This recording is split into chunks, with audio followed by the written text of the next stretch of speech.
أعوذ بالله من الشيطان الرجيم.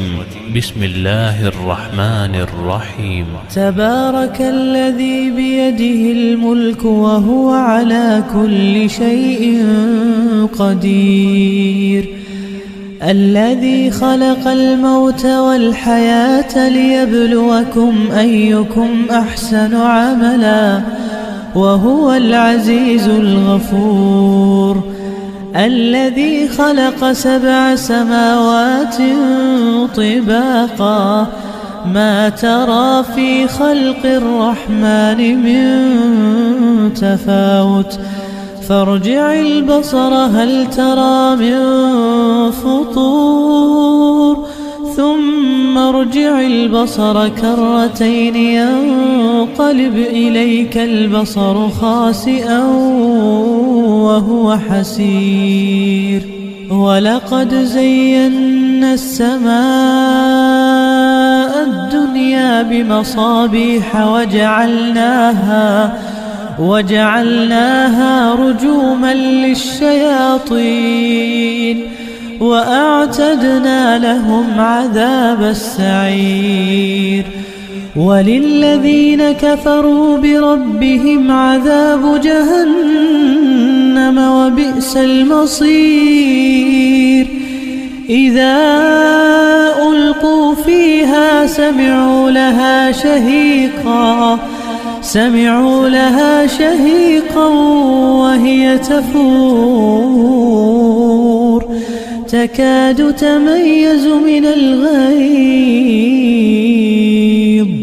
كلما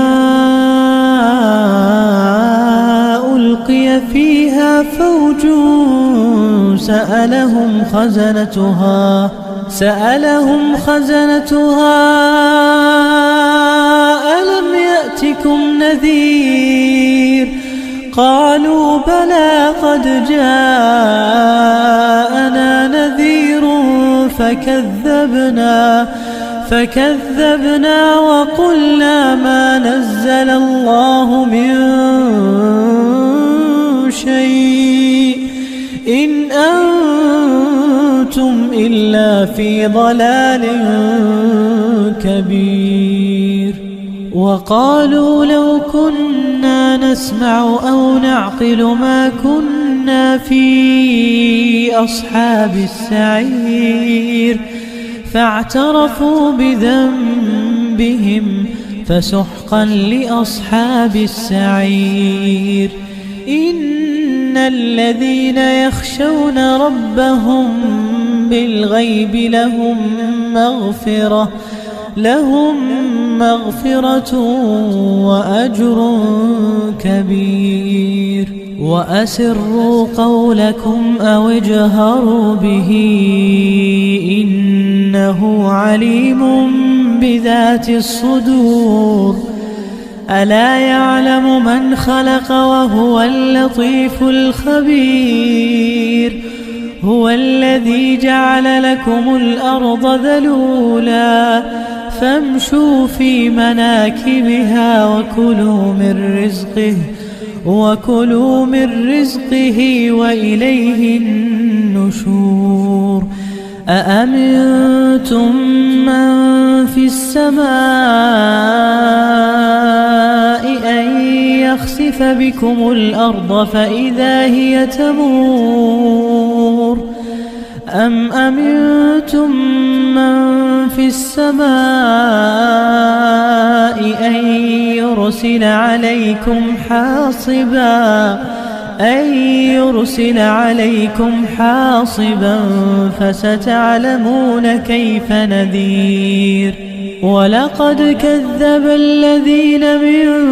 قبلهم فكيف كان نكير، أولم يروا إلى الطير فوقهم صافات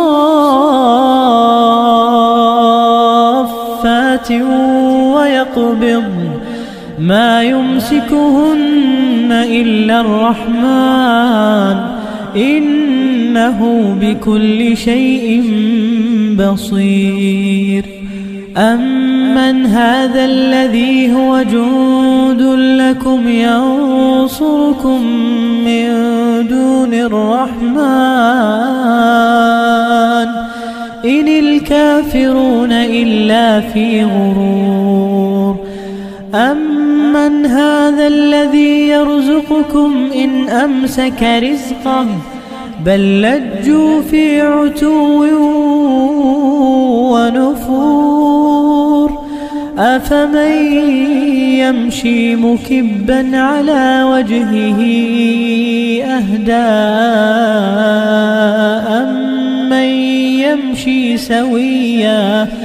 أمن يمشي سويا على صراط مستقيم قل هو الذي أنشأكم وجعل لكم السمع والأبصار والأفئدة قليلا ما تشكرون قل هو الذي ذرأكم في الأرض وإليه تحشرون